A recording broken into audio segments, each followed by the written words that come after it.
California is a hotbed for serial killers. While the exact number of serial killers in California is not known, it's safe to say the number of them soars well into the hundreds. These are the top 5 serial killers in the Golden State of California. Number 1. Dorothea Helen Punt. Time active 1948 to 1988. Dorothea Helen Punt was born on January 9, 1929 and passed away on March 27, 2011. She was an American convicted serial killer. In the 1980s, she ran a boarding house in Sacramento, California, and murdered various elderly and mentally disabled boarders before cashing their Social Security checks. Punt's total count reached 9 murders. She was convicted of 3 and the jury hung on the other 6. Newspapers called Punt the Death House Landlady. In the spring of 1948, Punt was arrested for purchasing women's accessories using forged checks in Riverside. She pled guilty to 2 counts of forgery, serving 4 months in jail and 3 years probation. 6 months after her release, she left Riverside. Later that year, Punt's first husband left her. In 1952, Punt allegedly married merchant seaman Axel Bren Johansson in San Francisco. She created a fake persona, calling herself Thea Singoala, a Muslim woman of Egyptian and Israeli descent. They had a turbulent marriage. Punt took advantage of Johansson's frequent trips to sea by inviting men to their home and gambling away his money. Punt was arrested in 1960 for owning and operating a bookkeeping firm as a front for a brothel in Sacramento. She was found guilty and was sentenced to 90 days in the Sacramento County Jail. In 1961, Johansson had Punt briefly committed to DeWitt State Hospital after a binge of drinking, lying, criminal behavior, and suicide attempts. While there, doctors diagnosed her as a pathological liar with an unstable personality. Punt and Johansson got a divorce in 1966, although she continued to use Johansson's name for some time following their separation. She assumed the identity of Sharon Johansson, hiding her delinquent behavior by portraying herself as a devout Christian woman. She established her reputation as a caregiver, providing young women with a sanctuary from poverty and abuse without charge. In 1968, Dorothea married Roberto Jose Punt. After 16 months, the couple separated, with Dorothea citing domestic abuse. She attempted to serve him with a divorce petition, but he fled to Mexico. The divorce was not finalized until 1973. The two continued to have a turbulent relationship, and Dorothea filed a restraining order in 1975. She continued to use the surname Punt for more than 20 years. Following her divorce, Punt focused on running a boarding house located near 15th and F Streets in Sacramento. She established herself as a genuine resource to the community to aid alcoholics, homeless people, and the mentally ill by holding Alcoholics Anonymous meetings and assisting individuals to sign up to receive Social Security benefits. She changed her public image to that of a respectable older matron by putting on vintage clothing, wearing large glasses, and by not dyeing her graying hair. She also established herself as a respected member of the local Hispanic community, funding charities, scholarships, and radio programs. She eventually met and married Pedro Angel Montalvo, though Montalvo abruptly left the relationship a week after their marriage. On December 21, 1978, Punt was convicted of illegally cashing 30 for state and federal checks that belonged to her tenants. She was given 5 years probation and ordered to pay $4,000 in restitution. On January 16, 1982, Punt met Malcolm McKenzie, age 74, in a bar and accompanied him back to his apartment. He later reported that Punt had drugged him by slipping something into his drink before she robbed him of a coin collection, watches, and other jewelry, including a diamond ring belonging to his mother, which she removed from his finger while he was incapacitated.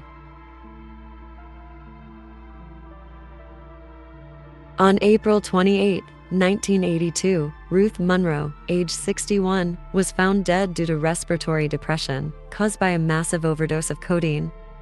Monroe was reportedly in good health when she arrived at Punt's home just over 2 weeks earlier. However, by April 25th, she told a friend, "I am so sick." I feel like I am going to die. Monroe's death was originally ruled an undetermined overdose, but was later classified as a homicide.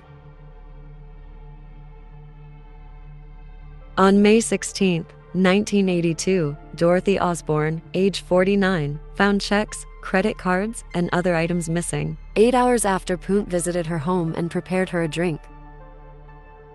In July 1982, Punt was convicted of 3 grand theft charges. She was sentenced to 5 years in prison, state parole until March 21, 1986, and her federal parole sentence was extended another 2 years, until 1990.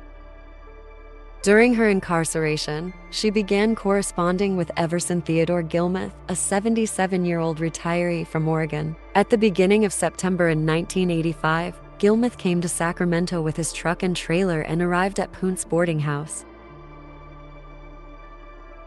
On September 9, 1985, after serving only half her sentence, Punt was released from prison, whereupon she was picked up by Gilmuth and Ricardo Ordorica, a close friend who lived with his family in the downstairs flat at 1426 F Street. In October 1985, Punt wrote to Gilmuth's sister informing her that she and Gilmuth were to be married on November 2nd. A short time later, Punt hired a handyman, Ismael Carrasco Flores, to remodel and asked him to build a 6-foot by 30-inch by 30-inch storage box. She agreed to give him Gilmuth's truck and $800 as payment. The day after he completed the box, he returned to find it nailed shut. Punt asked Flores to help her move the box, which now weighed approximately 300 pounds, to a storage location, but ended up dumping the box near a river about an hour away from Sacramento. On January 1, 1986, a fisherman discovered the suspicious box along the Sacramento River and notified authorities. On December 28, 1998, it was determined that Gilmuth was the previously unidentified body in the box. Gilmuth's severely decomposed body was wrapped in numerous plastic bags and covered with a bed sheet held in place by electrical tape. Mothballs and blue toilet deodorizer were also found inside the box. It was later discovered that after Gilmuth's death, Punt had mailed fake letters and cards to his sister in an attempt to make her believe Gilmuth was still alive. Punt was also found to have forged Gilmuth's signature on his truck's certificate of title and continued cashing Gilmuth's benefit checks until July 19, 1986. In the fall of 1986, Betty Mae Palmer, age 78, arrived at Punt's boarding house. On October 14, 1986, Punt obtained a California ID card with her photo and Palmer's name. 2 months later, the mailing address on Palmer's Social Security checks was changed to Punt's F Street address. Punt forged Palmer's signature and cashed nearly $7,000 worth of benefit checks belonging to Palmer. In November 1988, Palmer's partially dismembered body was discovered in a shallow hole in Punt's front yard. Her head, hands, and lower legs were never found. Toxicology reports revealed the presence of doxylamine, an over-the-counter antihistamine, as well as haloperidol and flurazepam, both of which were previously prescribed to Palmer. She was identified on January 24, 1989, through comparison to previous medical X-rays. On October 21, 1986, Punt summoned a notary to the hospital room of Leona Carpenter, age 78, following a flurazepam overdose. She was given power of attorney over Carpenter and began cashing her Social Security checks, just 10 days later. In December, after Carpenter was released from the hospital, she went to live with Punt. Once again, Carpenter returned to the hospital, and just a few weeks after she was discharged, in February 1987, she disappeared. In November 1988, her body was found in the southeastern corner of Punt's yard. Toxicology reports of Carpenter's brain tissue revealed the presence of codeine, diazepam, and flurazepam. In February 1987, James Gallup, age 62, moved into Punt's home. On July 20, 1987, a potentially malignant tumor was found in Gallup's colon. He agreed to further testing, but Punt later contacted his doctor's office, notifying them that he had gone to Los Angeles indefinitely. Gallup's body was found buried under a gazebo in Punt's yard in November 1988. Toxicological testing of Gallup's brain and liver revealed the presence of amitriptyline, nortriptyline, phenytoin, and fluorazepam. In July 1987, Eugene Gommel, age 58, was found dead of an apparent suicide, having overdosed on amitriptyline and ethanol. Punt, who was Gommel's landlady, said he had a history of suicide attempts. Though Punt was never charged with Gommel's murder, he was considered a possible victim. On October 2, 1987, Vera Faye Martin, age 61, was sent to live with Punt. Starting October 5, 1987, Punt forged a number of Martin's Social Security checks, totaling over $7,000. On October 19, 1987, Martin failed to contact her daughter on her birthday, which she had done each year. In November 1988, Martin's body was found buried under a metal shed in Punt's yard. Toxicology reports of her brain and liver revealed fluorazepam. On October 21, 1987, Dorothy Miller, age 65, was placed in an upstairs flat in Punt's home. She introduced Miller to Ricardo Ordorica, and the following November, Ordorica became the representative payee for Miller's Social Security benefits. Just weeks after her arrival, Miller had disappeared, and on November 20, 1987, Punt hired a carpet cleaner to remove a large pile of foul-smelling slime in Miller's room. Punt continued to forge Miller's checks, totaling over $11,000, after she was no longer at her house. Miller's remains were later discovered buried under a slab of concrete near some rose bushes. Tissue samples from Miller's brain revealed the presence of carbamazepine and fluorazepam. On November 29, 1987, Brenda Trujillo sent a letter to the Social Security office in Sacramento, accusing Punt of stealing her Social Security checks, totaling $3,500.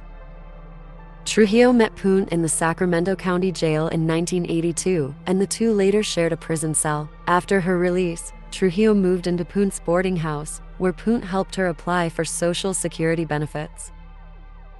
Trujillo claimed that Punt drugged her and called her parole officer, causing her parole to be revoked, before Trujillo received the checks.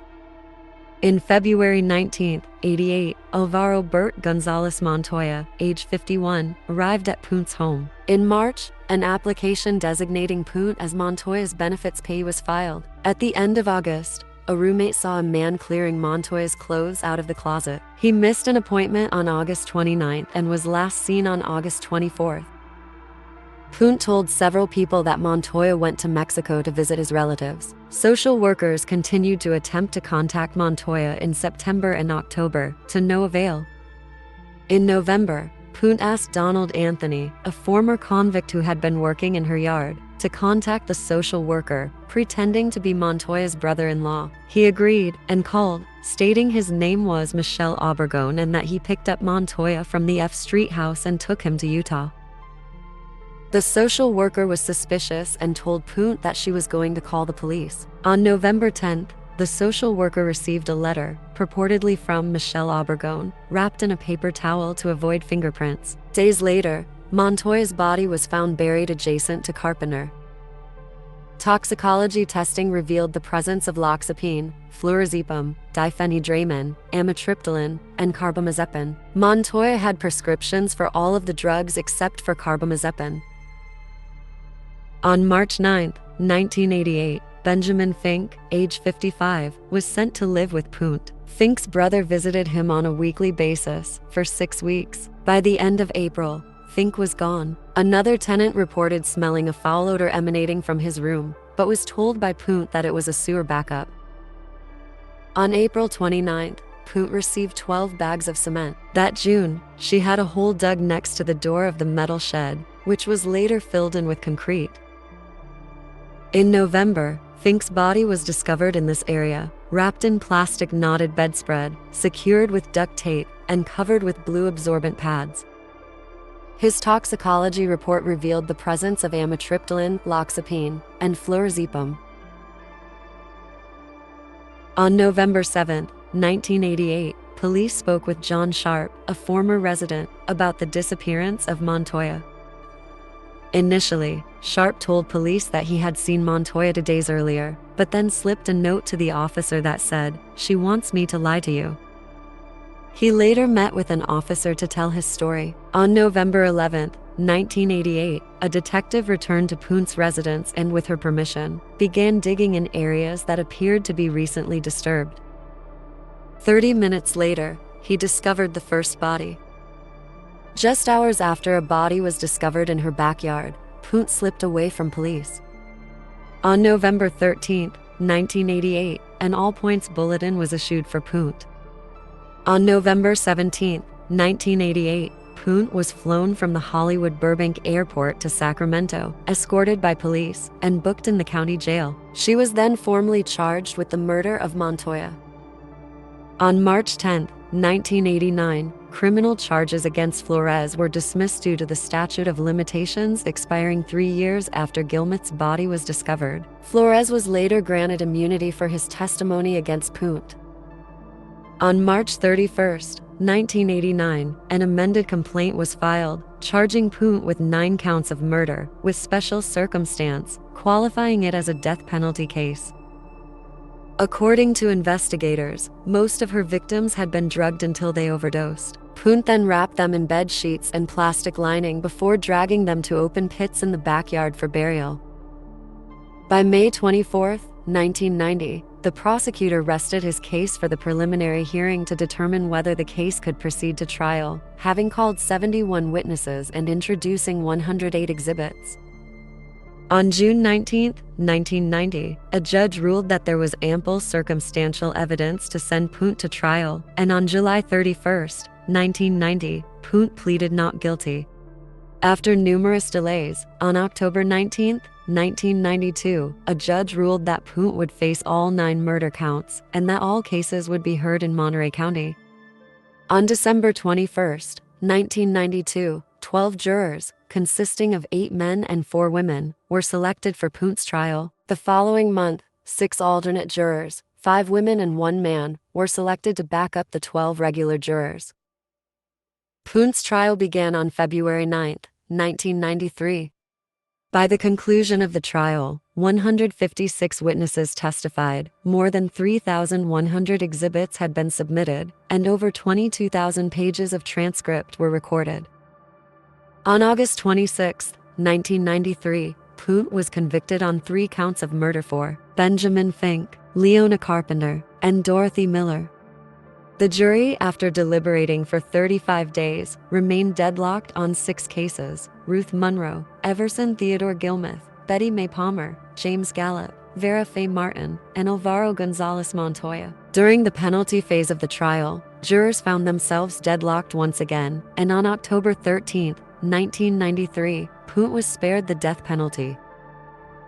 On December 10, 1993, she was sentenced to life imprisonment without the possibility of parole. She was incarcerated at Central California Women's Facility in Chowchilla, California. On August 28, 1997, an appellate court in San Jose affirmed Punt's murder convictions, but ordered an examination of juror misconduct allegations. After a 3-day hearing, on September 25, 1998, Judge William Curtis rejected each allegation of jury misconduct in Punt's trial. Punt died in prison at Chowchilla on March 27, 2011, from natural causes. She was 82 years old. Number 2. The Doodler. Time active 1974 to 1975. The Doodler is an unidentified serial killer believed responsible for between 6 and 16 murders and 3 assaults of men in San Francisco, California, United States, between January 19, 74 and September 19, 75. The nickname was given due to the perpetrator's habit of sketching his victims prior to stabbing them to death. The perpetrator met his victims at gay nightclubs, bars, and restaurants. The suspect was described as an African-American male between 19 and 25 years of age. He was about 6 feet tall with a slender build. Several victims were stabbed in the front and back of their bodies in similar locations. All of the victims were white males. Police theorized that the victims had all died after meeting with the suspect near the locations where their bodies were recovered. At 1:57 a.m. on January 27, 1974, a body was found at the water's edge on San Francisco's Ocean Beach. Gerald Earl Kavanaugh, age 49, a Canadian-American immigrant, had been stabbed multiple times. Kavanaugh's fully clothed body was located lying face up. He had died hours before. He was determined to have been conscious at the time he was killed and had attempted to resist his killer because he had self-defense wounds. He initially remained unidentified, being temporarily known as John Doe 7 by the medical examiner. Joseph J. Stevens, age 27, was discovered on June 25, 1974, by a woman walking along Spreckles Lake in San Francisco. Stevens had died shortly before his body was found. He had been seen at a club the previous day. He was employed as a female impersonator and comedian. Officers suspected that Stevens was alive at the time. He had been at Spreckles Lake, possibly transporting himself to the area with the killer. Klaus Achim Christmann, age 31, a German-American immigrant, was discovered by a woman walking her dog on July 7, 1974. He was found similarly to Gerald Kavanaugh, at Ocean Beach in San Francisco. His death had been somewhat more violent than the previous murders because he had considerably more stab wounds than Stevens and had been slashed in the throat several times. The body was fully clothed.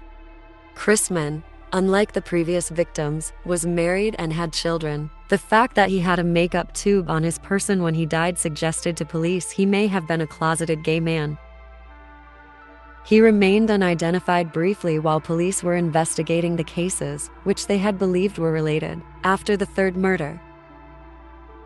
In January 2022, the San Francisco police identified another victim. 52-year-old Warren Andrews, a lawyer for the U.S. Postal Service, was found in Land's End on April 27, 1975.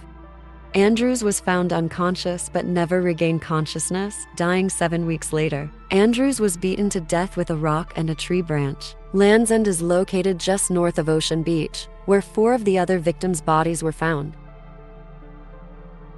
Frederick Elmer Capon, age 32, was discovered on May 12, 1975, in San Francisco. He had been stabbed like the other victims, passing away from strikes to his aorta. It is believed his body had been moved approximately 20 feet, as disturbances in the nearby sand indicated. Capon was identified through fingerprints when these were matched to those taken by the state due to his occupation as a nurse. He also had served in the United States Navy, earning medals while serving in the Vietnam War.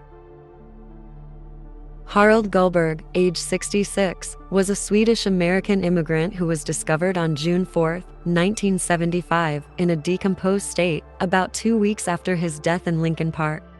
He remains slightly inconsistent with the other homicides because he was far older than the others. His underwear had been taken by his killer and his pants were unzipped. However, Gullberg is believed to have been the final confirmed victim of the doodler. While he remained unidentified, he was known as John Doe 81. Police questioned a young man as a murder suspect in the case, but could not proceed with criminal charges because the 3 surviving victims did not want to out themselves by testifying against him in court. Among the stabbing survivors were a well-known entertainer and a diplomat. The suspect cooperated with police during his interview, but he never admitted guilt for the murders and attacks. Officers stated that they strongly believed that the man in question was responsible for the crimes, but he was never tried or convicted because of the survivors' refusals to appear in court. To date, the suspect has not been named publicly or apprehended. Very little information is available to the public about the crimes. The case is open and ongoing in the San Francisco Police Department. Recent successes using DNA technology developed in the decades since the crimes have led police to re-examine evidence in the case. In February 2019, police offered a $100,000 reward for information leading to the arrest of the killer and released a revised sketch showing what he could look like for decades later. They later announced they would consider forensic genetic genealogy, which identified a suspect in the murders. At the time, activist Harvey Milk publicly expressed empathy for the victims who refused to speak with police, stating, "I understand their position. I respect the pressure society has put on them." Milk elaborated that the three men likely feared damaging relationships with family and in the workforce. Number 3. Joseph James DeAngelo Jr., time active 1974 to 1986. Joseph James DeAngelo Jr., born November 8, 1945, is an American criminal who committed at least 13 murders, 51 sexual assaults, and 120 burglaries across California between 1974 and 1986. He is responsible for 3 known separate crime sprees throughout the state, each of which spawned a different nickname in the press, before it became evident that they were committed by the same person. He was of Italian ancestry and had 2 older sisters, Connie and Rebecca, and a younger brother, John. A relative reported that when DeAngelo was a young child, he witnessed the rape of Connie by 2 airmen in a warehouse in West Germany, where the family was stationed at the time. Following DeAngelo's conviction, his sister Rebecca claimed that he was abused by their father while he was growing up. In the San Joaquin Valley, DeAngelo was known as the Visalia Ransacker from 1974 to 1976, before moving to the Sacramento area, and was linked by modus operandi to additional attacks in Stockton, Modesto, and Contra Costa County. DeAngelo committed serial murders in Santa Barbara, Ventura, and Orange counties from 1979 to 1986, and was known as the Night Stalker and later the original Night Stalker in order to differentiate him from Richard Ramirez, a later serial killer who also became known as the Night Stalker. He is believed to have taunted and threatened both victims and police via obscene phone calls and possibly written communications. Prosecutors reported that DeAngelo committed burglaries, mail theft, and tortured and killed animals during his teenage years. He attended Sacramento State University in 1971, where he earned a bachelor's degree in criminal justice. DeAngelo later took postgraduate courses and further police training at the College of the Sequoias in Visalia, then completed a 32-week police internship at the police department in Roseville. From May 19, 1973 to August 19, 1976, DeAngelo was a burglary unit police officer in Exeter, having relocated from Citrus Heights. He then served in Auburn from August 19, 1976 to July 19, 1979, when he was arrested for shoplifting a hammer and dog repellent. He was sentenced to 6 months of probation and fired that October. During the process of being fired, DeAngelo threatened the life of the chief of police and allegedly stalked the chief's house. In May 1970, DeAngelo became engaged to nursing student Bonnie Jean Colwell, a classmate at Sierra College, but she ended the relationship in 1971 after he became manipulative and abusive, culminating in his demand that she help him cheat on an abnormal psychology test. After the breakup, he attempted to force her to marry him by threatening her with a firearm. In November 19, 1973, he married Sharon Marie Huddle of Citrus Heights, and the wedding was held in Auburn. In 1980, they purchased a house in Citrus Heights, where he was eventually arrested decades later. Huddle became a divorce attorney in 1982, and they had 3 daughters. 2 were born in Sacramento and 1 was born in Los Angeles. The couple separated in 1991. In July 2018, several months after DeAngelo's arrest, Huddle filed for a divorce, which was finalized the following year. DeAngelo committed most of the offenses while he was married and raising a family. Neither his wife nor his children ever suspected he was committing serious crimes. His eldest daughter claimed he was a perfect father, while his wife believed his excuses for being away from home. DeAngelo's brother-in-law claimed that DeAngelo would casually bring up the East Area rapist in conversation around the time of the original crimes. Neighbors also reported that he would frequently engage in loud, profane outbursts.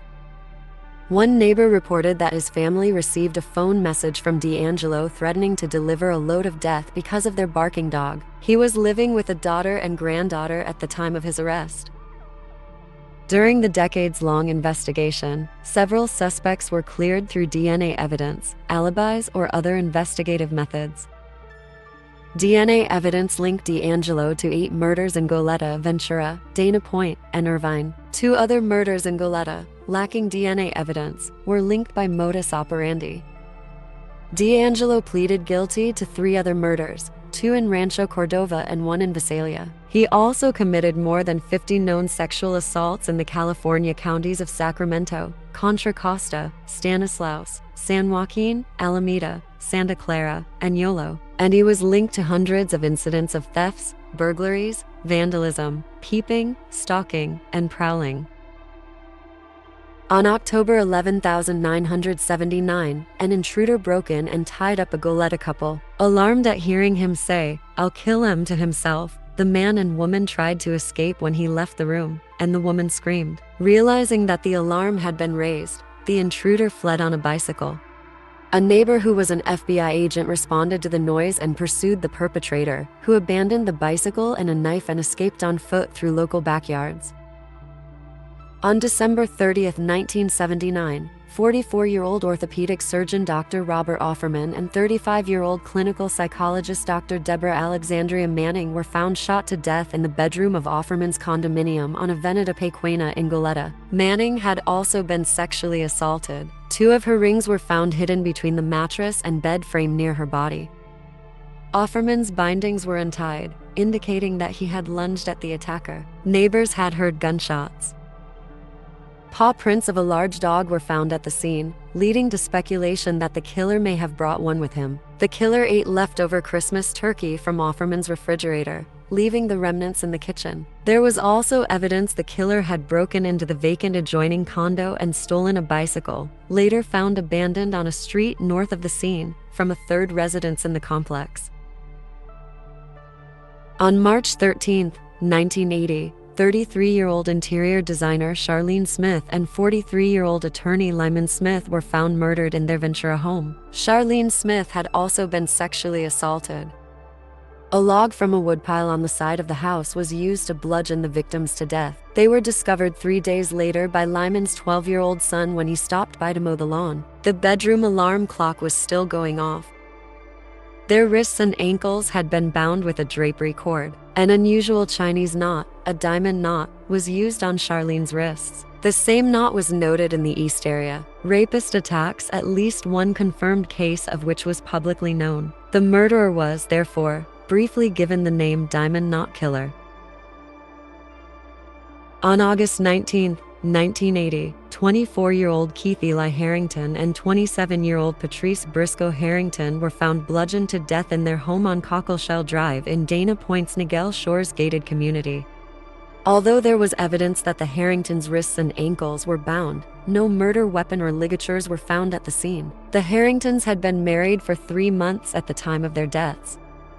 Patrice was a pediatric nurse in Irvine, and Keith was a 4th-year medical student at UC Irvine. He was on course to graduate early in December of 1980. Keith's brother Bruce later spent nearly $2 million supporting California Proposition 69, authorizing DNA collection from all California felons and certain other criminals.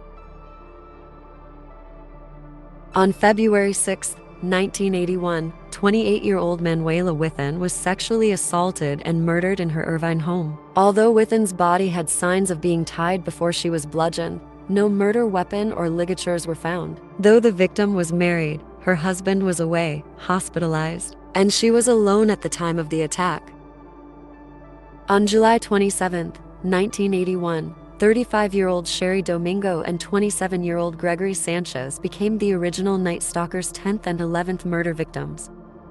Both were attacked in Domingo's residence on Toltec Way in Goleta, several blocks south of Robert Offerman's condominium, where Domingo was living temporarily. It was owned by a relative and up for sale. The offender entered the house through a small bathroom window. Some believe that Sanchez may have realized he was dealing with the man responsible for the Offerman-Manning murders and tried to tackle the killer rather than be tied up. Again, no neighbors responded to the gunshot. Sanchez's head was covered with clothes pulled from the closet. Domingo was assaulted and bludgeoned. Bruises on her wrists and ankles indicated that she had been tied, although the restraints were missing. A piece of shipping twine was found near the bed, and fibers from an unknown source were scattered over her body. Authorities believe that the attacker may have worked as a painter or in a similar job at the Kale Real shopping center. On May 4, 1986, 18-year-old Janelle Lisa Cruz was found dead after she was sexually assaulted and bludgeoned in her Irvine home. Her family was on vacation in Mexico at the time of the attack. The house was for sale and her body was discovered by a realtor who stopped by to show the house to a prospective buyer. Janelle's body was found on her bed, abused beyond recognition, with her teeth found in both her hair and lungs. A pipe wrench reported missing by Cruz's stepfather was thought to be the murder weapon. After D'Angelo was arrested, he was also suspected of committing the 1974 Visalia rape and murder of Jennifer Armour, the 1975 Exeter rape and murder of Donna Jo Richmond, and a 1978 murder of a woman and her son in Simi Valley, but was cleared as a suspect in all four murders by DNA testing. Victoria Police ruled out a link between D'Angelo, who docked in Australia during his Navy service, and the Melbourne serial child abuser and murderer known as Mr. Cruel. In 2001, the combined acronym ERANS came into use after DNA testing indicated that the East Area rapist and the original Night Stalker were the same person. The case was a factor in the establishment of California's DNA database, which collects DNA from all accused and convicted felons in California and has been called second only to Virginia's ineffectiveness in solving cold cases. In an attempt to increase awareness, crime writer Michelle McNamara coined the name Golden State Killer in early 2013.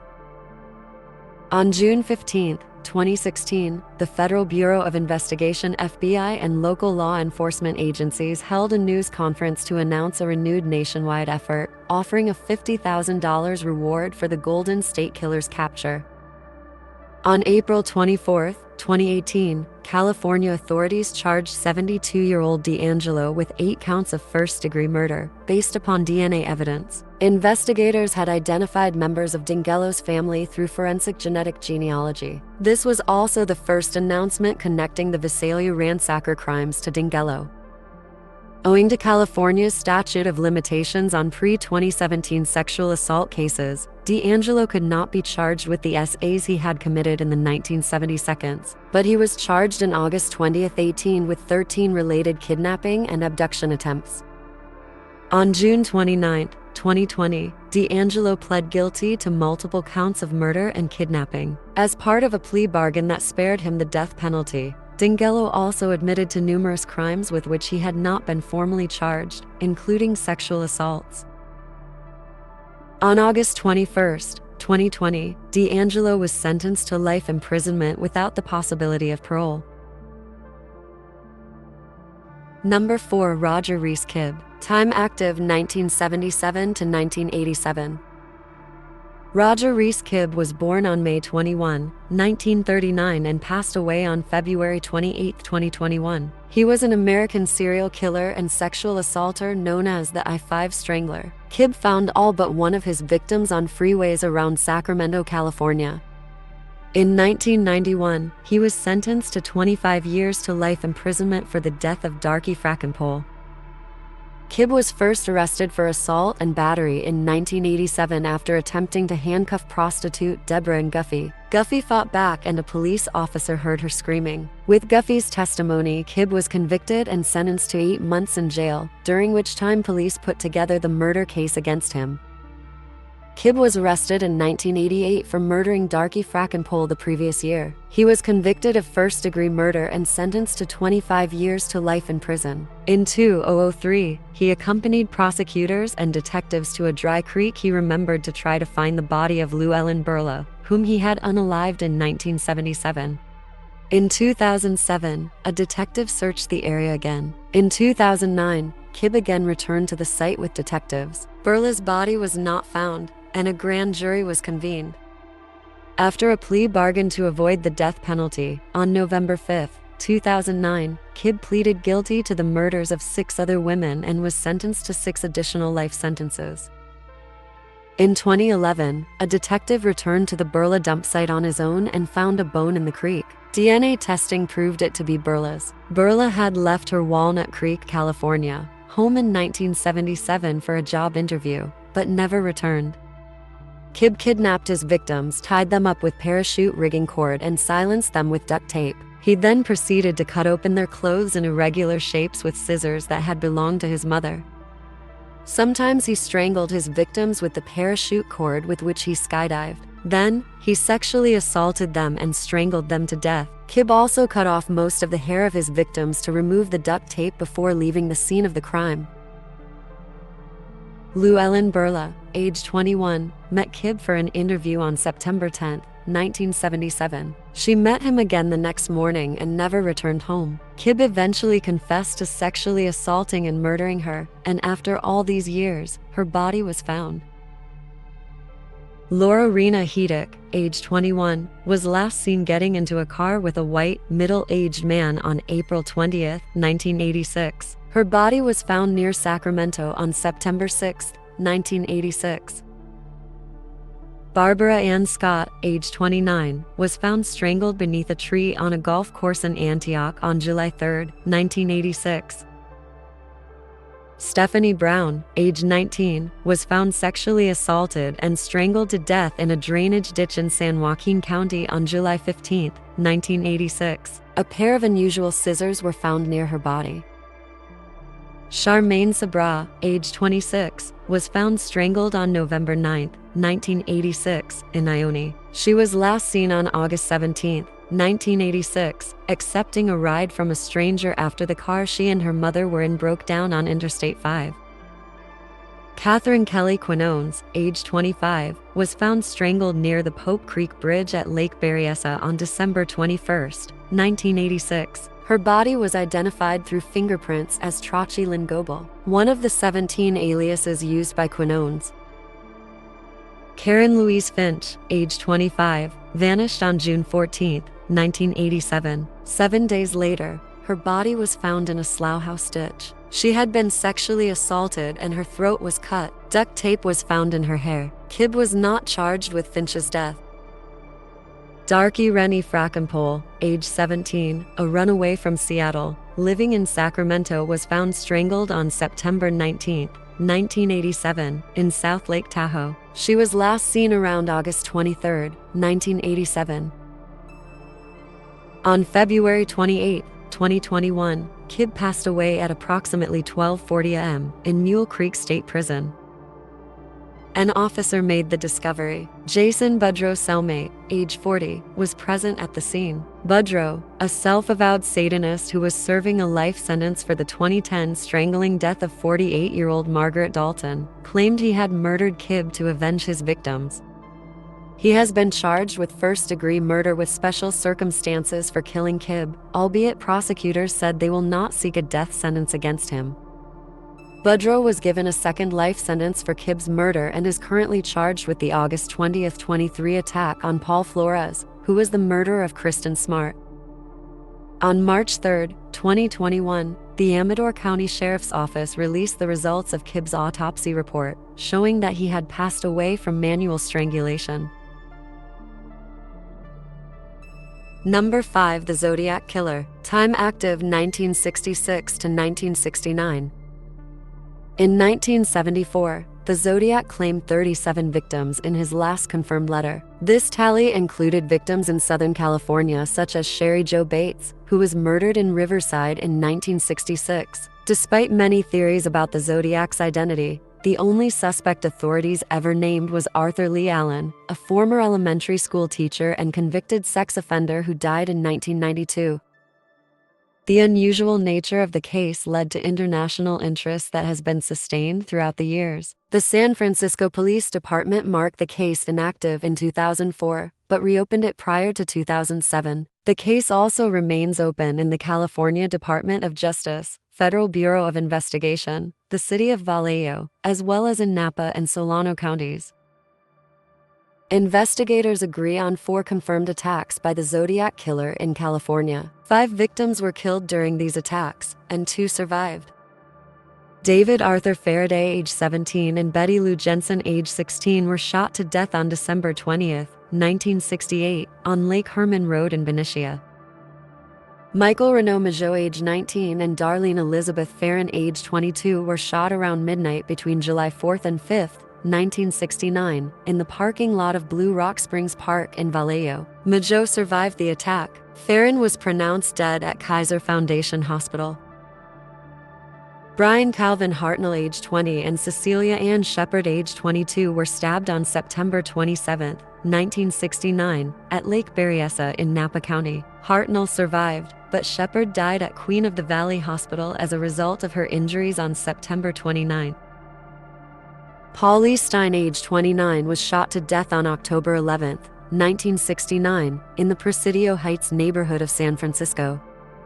From 1969 to 1974, the Zodiac mailed heavily misspelled letters and ciphers to law enforcement and media outlets. Some letters began, "This is the Zodiac speaking," and were signed with a symbol resembling the crosshairs of a gun sight. 4 of the mailings had a cryptogram enclosed. 2 have been solved. In 1969 and 2020, the letters were postmarked in San Francisco and Pleasanton. The Zodiac's confirmed correspondence with date, recipient, and incipit. July 31, 1969, San Francisco Chronicle, San Francisco Examiner, and Vallejo Times. 1/3 of the Z408 cipher is enclosed with each letter. "I am the killer of the 2 teenagers last Christmas." August 4, 1969, Examiner. "This is the Zodiac speaking." October 13, 1969, Chronicle. Swatch of Paul Stein's shirt. "I am the murderer of the taxi driver." November 8, 1969, Chronicle. Z340 cipher. The dripping pen card. "I thought you would need a good laugh." November 9, 1969, Chronicle. Bomb diagram. "I have killed 7 people." December 20, 1969, Melvin Belly. Swatch of Stein's shirt. "Happy Christmases." April 20, 1970, Chronicle. Z13 cipher. "My name is." April 28, 1970, Chronicle. Greeting card. "I hope you enjoy yourselves." June 26, 1970, Chronicle. Z30 decipher. "I have become very upset." July 24, 1970, Chronicle. "I am rather unhappy." July 26, 1970, Chronicle. "Being that you will not wear some nice buttons." October 5, 1970, Chronicle. 13-hole punch card. "You'll hate me." October 27, 1970, Paul Avery at Chronicle. Halloween card. "From your secret pal." March 13, 1971, Los Angeles Times. "I am crack-proof." In April 2004, the SFPD cited caseload pressure and marked the Zodiac case inactive. By March 2, 2007, they reactivated the case. The case remains open in Riverside and Napa County. In 2018, the Vallejo Police Department attempted to use GEDmatch to catch the Zodiac. They did not receive definitive results. The FBI's investigation was still ongoing as of 2020.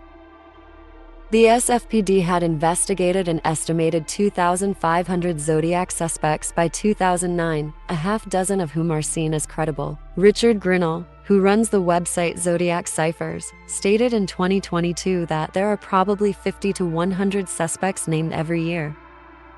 The weirdness of the spree has sustained international interest for years. The decoding of Cipher Z408 by the Hardens prefigured the role amateurs would play in the life of the case. A cottage industry of zodiologists sprung up in the wake of the killings. They try to solve the case and have informal annual meetings.